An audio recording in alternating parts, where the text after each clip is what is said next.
আজকে শেয়ার করব চিংড়ি মাছ দিয়ে উচ্ছে ভাজি। যেসব বাচ্চারা উচ্ছে খেতে পছন্দ করে না কিন্তু চিংড়ি খেতে পছন্দ করে তাদের জন্য হচ্ছে এই টেকনিক। উচ্ছে খেতে পছন্দ না করুক, চিংড়ি খেতে তো পছন্দ করে, এজন্য চিংড়ি মাছ দিয়ে উচ্ছে ভাজি করব। আর উচ্ছেটা কিন্তু শরীরের পক্ষে অনেক উপকার, সবাই খাবেন।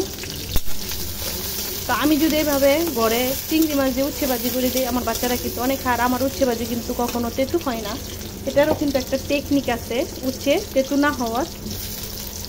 এখানে আমি দিয়ে দিব লবণ, সামান্য একটু হলুদ গুঁড়া। এবার আমি এই ছোটো ছোটো চিংড়িগুলো দিয়ে দিব। এগুলো কিন্তু নদীর একদম ছোট ছোট চিংড়ি মাছ।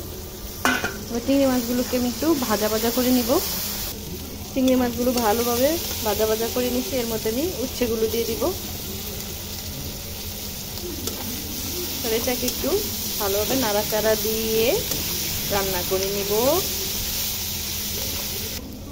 দেখেন আমার কিন্তু চিংড়ি মাছ দিয়ে উচ্ছে ভাজি হয়ে গেছে, আর খেতেও কিন্তু অনেক মজা হয়েছে। আর উচ্ছেটাও কিন্তু লালচে ভাব হয়নি, সবুজই রয়ে গেছে। তো আমি যেভাবে রান্না করছি সেভাবে রান্না করব। দেখেন খুবই মজাদার খাবার চিংড়ি মাছ দিয়ে উচ্ছে ভাজি রান্না হয়ে গেল।